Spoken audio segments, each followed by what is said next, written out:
नमस्कार दोस्तों, आज बात करने वाला हूं optional table of GSTR 9 and GSTR 9C। Financial year 2021 के लिए जीएसटीआर 9 और 9C के कौन कौन से ऐसे टेबल हैं जो ऑप्शनल हैं, आपको भरने की ज़रूरत नहीं है उसकी। तो आज बात करेंगे जो ऑप्शनल टेबल है जीएसटीआर 9 और 9C की, उसके बारे में। तो दोस्तों, इसको समझने के लिए आप बने रहे मेरे साथ वीडियो के एंड तक। This video is sponsored by tax सारथी। दोस्तों, टैक्स सारथी ने अपनी नई बुक लॉन्च कर दी है GST audit and annual return की, जो कि इजीली अवेलेबल है अमेजोन और फ्लिपकार्ट पे, और इसका डायरेक्ट लिंक वीडियो के डिस्क्रिप्शन में भी मिल जाएगा। दोस्तों, ये मैं आ गया जीएसटी पोर्टल पे, और चलिए चलते हैं एनुअल रिटर्न के अंदर, जहां पे मैं आपको बताने वाला हूं कि ऑप्शनल टेबल जीएसटीआर 9 यानी एनुअल रिटर्न के अंदर क्या क्या है। फिर बात करेंगे 9C पे कि ऑप्शनल टेबल क्या क्या है। तो सबसे पहले एनुअल रिटर्न पे आ जाते हैं। एनुअल रिटर्न पे आने के बाद यहाँ से फाइनेंशियल ईयर 2021 के बारे में बात करेंगे। फाइनेंशियल ईयर 2021 पे आ गया, और 2021 पे आने के बाद यहाँ से प्रिपेयर ऑनलाइन पे जाऊँगा। प्रिपेयर ऑनलाइन पे जाने के बाद नो पे क्लिक कर लिया दोस्तों। नो पे क्लिक करने के बाद नेक्स्ट पे क्लिक करेंगे। यहाँ से नेक्स्ट पे क्लिक कर लिया, और ऑप्शनल टेबल के बारे में बात करेंगे। देखो दोस्तों, मैं आपको बता देता हूँ। सबसे पहले टेबल नंबर 4 के बारे में बात करते हैं। यहाँ पे आपको ऑप्शनल टेबल के बारे में बात करें तो आप दोस्तों देखो, यहाँ पे डेबिट नोट, क्रेडिट नोट और अमेंडमेंट की डिटेल अलग अलग है। तो यहाँ पे गवर्नमेंट ने ऑप्शन ये दे रखा है कि आप चाहे तो डेबिट नोट या अमेंडमेंट या क्रेडिट को नेट ऑफ करके लिख सकते हैं, मतलब माइनस करके नेट वैल्यू आप लिख सकते हैं, चाहे वो B2B वाली सप्लाईज हो, या जीरो रेट सप्लाई हो, या SEZ वाली सप्लाई हो, या डीम्ड एक्सपोर्ट की सप्लाई हो। आप चाहे तो क्रेडिट नोट या अमेंडमेंट को ऐड या लेस करके नेट ऑफ वैल्यू ले सकते हैं। आपको अलग अलग डेबिट नोट या क्रेडिट नोट की डिटेल्स को देने की जरूरत नहीं है। उसके बाद बात कर लेते हैं टेबल नंबर 5 में क्या ऑप्शनल है। टेबल नंबर 5 के अंदर भी सेम वही है। यहाँ पे आपको एग्जाम्प्ट सप्लाई की डिटेल देनी होती है। SEZ के अंदर आपने कोई सप्लाई करी है विदाउट पेमेंट ऑफ टैक्स, उसकी डिटेल देनी होती है। जीरो रेट सप्लाई की डिटेल देनी होती है। नील रेटेड सप्लाई की डिटेल देनी होती है। यहाँ भी आपको डेबिट नोट, क्रेडिट नोट या अमेंडमेंट अलग अलग देना होता है। तो गवर्नमेंट ने इसको भी ऑप्शनल किया हुआ है। आप चाहे तो इसमें डेबिट नोट या अमेंडमेंट्स को लेस करके या ऐड करके लिख सकते हैं। ठीक है, ये ऑप्शनल है, आपको अलग अलग देने की जरूरत नहीं है। रिपोर्टिंग नेट ऑफ वैल्यू दे सकते हैं, ऑप्शन दिया हुआ है। इसी प्रकार से टेबल नंबर 6 के अंदर बात करें तो टेबल नंबर 6 में आपको यहाँ पे इनपुट एक्स क्रेडिट का बाइफरकेशन देना होता है कि आपने जो ITC लिया, इनपुट से कितना है, कैपिटल गुड से कितना है, इनपुट सर्विस से कितना है। तो यहाँ पे गवर्नमेंट ने राहत ये दे दी है कि आप कैपिटल गुड का तो अलग से आपको बाइफरकेशन देना होगा, और इनपुट सर्विस के अंदर आप चाहे तो इनपुट वाले रो में सारा का सारा रिपोर्ट कर सकते हैं। ये ऑप्शनल दे दिया है गवर्नमेंट ने, या फिर आप अलग अलग सबकी रिपोर्टिंग कर सकते हैं। ठीक है, टेबल नंबर 6 की बात हो गई। उसके बाद बात करते हैं टेबल नंबर 7 में।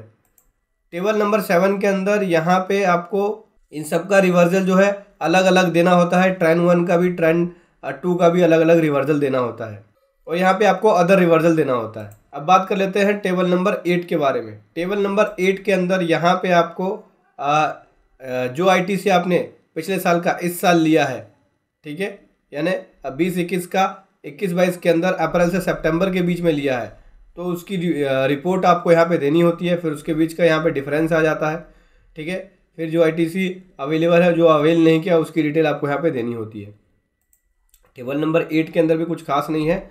आगे बात कर लेते हैं टेबल नंबर 9 में। टेबल नंबर 9 के अंदर जो आपका टैक्स पेबल बना वो आता है। फिर टैक्स पेड जो आपने किया है 3B के ज़रिए, उसकी डिटेल आती है। कितना आपने टैक्स पेड किया और कितना टैक्स पेबल बना पिछले साल में 2021 में, उसकी डिटेल आती है। ये ऑटोमेटिक ही आता है, तो इसको छेड़ने की ज़रूरत नहीं है आपको। टेबल नंबर 10-11 की बात करते हैं तो यहाँ पे 10-11 में ऊपर आप अमेंडमेंट की डिटेल देते हैं। 10 के अंदर की सप्लाई अगर आपने बढ़ाई है अमेंडमेंट करो तो उसके ऊपर डिटेल देंगे, जैसे नेट ऑफ डेबिट नोट। इसी प्रकार से अगर आपने सप्लाई घटाई है नेट ऑफ क्रेडिट नोट, तो उसकी डिटेल देते हैं। पिछले साल का ITC अगर इस साल रिवर्सल किया है तो उसकी डिटेल 12 नंबर पे आती है, और 13 नंबर पे पिछले साल का ITC इस साल क्लेम किया है तो 13 नंबर टेबल के अंदर उसकी रिपोर्टिंग करते हैं आप। ठीक है, उसके बाद बात करते हैं टेबल नंबर 14। टेबल नंबर 14 के अंदर आपका जो टैक्स पेबल बना है और कितना पेड किया है उसकी डिटेल आती है। 10-11 में जो आपने रिपोर्टिंग करी है उसकी वजह से टैक्स पेबल कितना बना और कितना पेड किया है उसकी रिपोर्टिंग करती है। टेबल नंबर 15 की बात करें तो रिफंड्स की डिटेल देनी होती है आपको कि रिफंड कितना क्लेम किया, पेंडिंग कितना है, सेक्शन कितना हुआ है, डिमांड या टैक्स कितना है, डिमांड पेंडिंग कितना है। तो ये टेबल नंबर 15 ऑप्शनल है, चाहे तो आप इसको भर सकते हैं या छोड़ सकते हैं। इसी प्रकार से टेबल नंबर 16 की बात करें तो ये भी ऑप्शनल है। इसके अंदर आपको डिटेल देनी होती है जो कॉम्पोजिशन टैक्स पेयर से जो सप्लाई रिसीव करी है या ऐसी सप्लाई जो आपने जॉब वर्कर के पास भेजा हुआ है, गुड्स अप्रूवल बेसिस पे भेजा हुआ है जॉब वर्कर के पास, तो डीम्ड सप्लाई कोई है आपकी तो उसकी डिटेल देनी होती है। ये भी 16 नंबर भी ऑप्शनल है। 17 नंबर में आपको एचएसएन की डिटेल देनी होती है आउटवर्ड सप्लाई की, ये भी ऑप्शनल है। और 18 नंबर में आपको इनवर्ड एचएसएन की डिटेल देनी होती है, तो ये भी ऑप्शनल है। तो मतलब की बात करें 15, 16, 17, 18 ये टेबल ऑप्शनल है, चाहे तो आप भर सकते हैं या फिर इसको छोड़ सकते हैं। ठीक है, ये तो थी बात GSTR 9 की। जो टेबल ऑप्शनल था वो मैंने आपको बता दिया। अभी बात कर लेते हैं GSTR 9C के अंदर कौन कौन से टेबल्स जो हैं वो ऑप्शनल है या मैंडेटरी है। चलिए GSTR 9C पे चलते हैं। तो दोस्तों ये मैं आ गया GSTR 9C पे। GSTR 9C पे मैं आपको बता देता हूँ, यहाँ पे पोर्टल पे आपको यूटिलिटी के अंदर GSTR 9C को प्रिपेयर करके अपलोड करना होता है। लाइव आप ऑनलाइन पोर्टल पे प्रिपेयर नहीं कर सकते। यूटिलिटी में मैं आपको बताता हूँ कि कौन कौन से टेबल मैंडेटरी है या ऑप्शनल है। तो सबसे पहले बात कर लेते हैं टेबल नंबर 5 की। टेबल नंबर 5 के अंदर यहाँ पे आपको अपने बुक्स का जो टर्नओवर है और जो आपकी बैलेंस शीट के अंदर प्रॉफिट एंड लॉस अकाउंट के अंदर, मतलब कि आपका जो ऑडिट हुआ है, ऑडिट फाइनेंशियल स्टेटमेंट के हिसाब से जो आपकी टर्नओवर है और जो आपने जीएसटी के अंदर टर्नओवर दिखाई है उसके साथ रिकन्सिलेशन करना होता है। जो आपने एनुअल रिटर्न में टर्नओवर दिखाई है उसके साथ आपको रिकन्सिलेशन करना होता है। तो देख सकते हैं यहाँ पे अनबिल रिवेन्यू अलग से आपको रिपोर्ट करनी होती है, अनरजिस्टर्ड रिवेन्यू जो है वो आपको अलग से रिपोर्ट करनी होती है।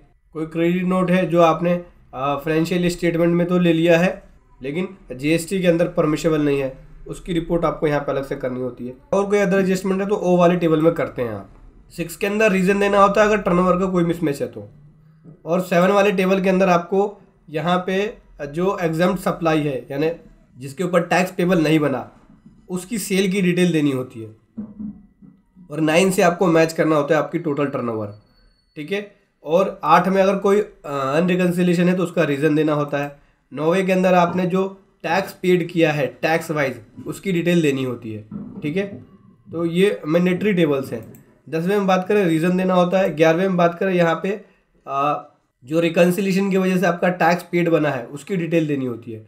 12वें के अंदर यहाँ पे इनपुट एज क्रेडिट का आपको रिकन्सिलेशन देना होता है। ये भी मैंडेटरी है कि ऑडिट फाइनेंशियल स्टेटमेंट के हिसाब से आईटीसी आपने कितना अवेल किया और बुक्स के अंदर कितना है और कितना क्लेम किया आपने, जीएसटीआर 9 में आपने कितना आईटीसी क्लेम किया है, तो ये सब आपको रिकनसाइल करना होता है 9C के अंदर। ठीक है, तो ये भी मैंडेटरी टेबल है, टेबल नंबर 12। अगला बात कर लेते हैं टेबल नंबर 13 में अनरिकन्सिलेशन कोई रहता है आईटीसी के अंदर तो उसका रीज़न देना होता है। यहाँ पे बात करें 14 नंबर टेबल के अंदर, तो यहाँ पे एक्सपेंसेस वाइज आपको आईटीसी की डिटेल देनी होती है कि परचेज पे आईटीसी कितना है, फ्रेट एंड कार्टेज पे कितना है, पावर एंड फ्यूल पे कितना है, इंपोर्ट ऑफ गुड्स का कितना है, रेंट एंड इंश्योरेंस का कितना है। तो एक्सपेंसेस वाइज जो आईटीसी की डिटेल होती है टेबल नंबर 14 में देना होता है। लेकिन फाइनेंशियल ईयर 20 इसके लिए गवर्नमेंट ने इसे ऑप्शनल कर दिया है, चाहे तो आप इसको भर सकते हैं या फिर इसको छोड़ सकते हैं, 14 को भरने की जरूरत नहीं है। अगला बात कर लेते हैं टेबल नंबर 15 की। तो यहाँ पे अनरिकन्सिलेशन है कुछ आईटीसी के अंदर तो उसकी डिटेल देनी होती है, उसका रीज़न देना होता है कि भैया अनरिकन्सिलेशन किस वजह से है आपका। अगला बात कर लेते हैं टेबल नंबर 16 के बारे में। तो टेबल नंबर 16 के अंदर आपको जो टैक्स पेबल बना रिकन्सिलेशन की वजह से आईटीसी का, उसकी डिटेल आपको देनी होती है कि अमाउंट कितना पेबल बना है आपका अनरिकन्सिलेशन की वजह से। टेबल नंबर 16 हो गया दोस्तों। इसके अंदर पार्ट भी जो है, जो सर्टिफिकेशन होना है सीए के द्वारा वो रिमूव कर दिया गया है। वो कब दिखता है वो मैं आपको दिखाता हूँ। अब यहाँ पे जो टैक्स पेयर है खुद ही सेल्फ सर्टिफाइड करेगा, मैं आपको दिखाता हूँ। सबसे पहले यहाँ पे जीएसटी नंबर लिखते हैं।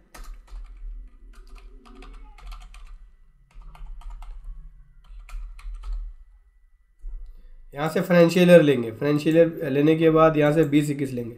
जब तक आप फाइनेंशियल ईयर नहीं लेंगे पार्ट भी हटेगा नहीं। ठीक है, फाइनेंशियल ईयर 20-21 ले लिया। ये सब भरना चाहे तो भर सकते हैं या फिर छोड़ सकते हैं इसको। अब सीधा आ जाते हैं यहाँ पे 16 के बाद टेबल ये बनता है। यहाँ पे एडिशनल लायबिलिटी जो आपका है, ठीक है, अनरिकन्सिलेशन की वजह से या नॉन रिकन्सिलेशन की वजह से, उसकी डिटेल आपको यहाँ पे देनी होती है। ठीक है, इसके बाद आता था सीए के द्वारा जो सर्टिफिकेशन आता था पार्ट बी, वो नहीं है इसके अंदर। इसलिए नहीं है क्योंकि बेसिक इससे सीए सर्टिफिकेशन हटा दिया है।